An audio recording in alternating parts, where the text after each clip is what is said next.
Joining me now, the author of that Twitter thread, journalist Blake Zeff, who had a front row seat to all three of Bloomberg's campaigns for mayor here in New York. Blake, I've known you for a long time, and you've both covered as a journalist New York City politics and worked in New York politics. You know Bloomberg well.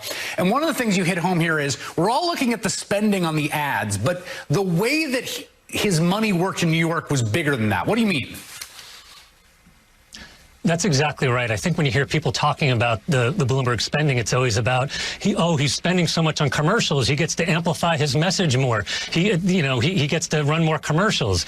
It goes so far beyond that. In New York, what he would do when, keep in mind, this was a Republican mayor in a very Democratic city, a Republican mayor who was a Rudy Giuliani ally, who had gotten into some trouble because his policing policy, stop and frisk, had been ruled unconstitutional. How did he get endorsements from key Democrats in his New York City races? Well, one thing he would do is that he would donate very generously to key people, to nonprofits, or maybe a church group that someone who led the church was very influential. So he was able to curry favor with people who could then give him very meaningful endorsements. Furthermore, he could also silence critics.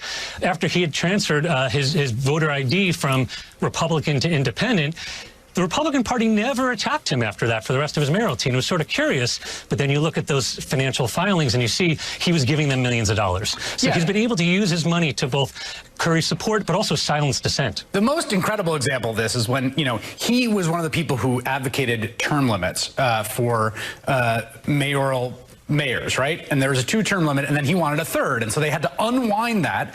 And all the groups that probably would have been at the forefront, sort of New York good government civic groups of going against that, just got a ton of money from Michael Bloomberg. And lo and behold, they didn't raise a hue and cry. It was amazing. And beyond that, So just to give the context, the voters of New York City said, we are putting a law into place in a voter referendum saying you can't run for mayor for more than 2 terms. Well, he really, really wanted to run. And so he was able to get a whole coalition of folks to support him in that, including, as you say, charities and nonprofits who then we later learned were given millions of dollars by him. How do you think of him as a candidate? I want to play this clip. So in the last few days, I think he's starting to get the scrutiny that someone who's polling, 3rd in a national election would get. This is just one example of a whole bunch of things he's said that one would think would be very problematic, if not toxic, for a lot of Democratic voters. This is him basically blaming the financial crisis on essentially people of color borrowing too much and getting rid of redlining regulations. Take a look. Redlining, if you remember, was the term where banks took whole neighborhoods and said, people in these neighborhoods are poor, they're not going to be able to pay off their mortgages, tell them your salesmen don't go into those areas. And then Congress got involved, as local elected officials as well, and said, oh, that's not fair, these people should be able to get credit. And once you started pushing in that direction, banks started making more and more loans where the credit of the person buying the house wasn't as good as you would like. First of all, factually completely wrong on the history of the CRA, which is the Community Reinvestment Act, passed in the 1970s.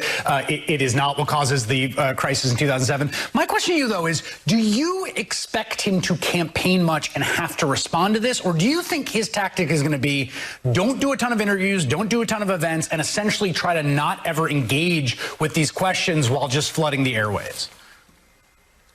Bingo. That's exactly where the ads and the advantage of all those ads comes in, because Michael Bloomberg doesn't like to do interviews. He doesn't want to get tough questions on these kinds of things. Most politicians wouldn't want to, but they have to because they don't have endless amounts of money. And the way that you get known by the public is through doing these interviews, these forums, these debates, and so on. But for Michael Bloomberg, if he can just run ads all the time, he's making a bet.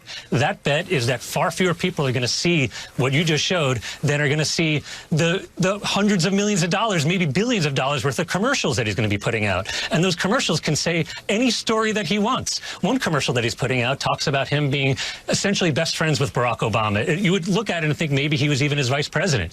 In truth, as we said, Bloomberg was a Republican for much of his term, but also didn't even endorse Obama in 2008. In 2012, he did it at the last second in an op-ed where he basically attacked Obama as being too partisan and divisive.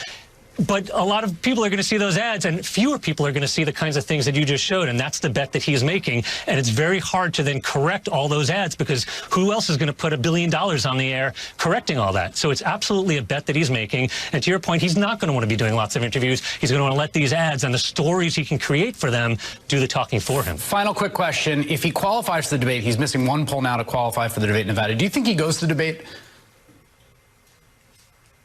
I think look, I'm not a psychic, so I can't predict. I think there will be a lot of pressure on him to actually do it. But I'll tell you, they like the system perfectly fine right now, where he can just hide, not do debates, not do interviews, not get tough questions from people like you, and instead have those commercials air all the time, have those endorsements come out from people who he's given money to, have these crowd sizes at his events get written about, when in fact those crowd sizes are largely because these events are fully catered with free wine and lots of food, and basically create this alternate reality that gets depicted in the way that he wants. That is the way he's run his races in New York, and it worked 3 times. Blake Zeff, thank you so much for making time tonight. Still ahead, how is it that both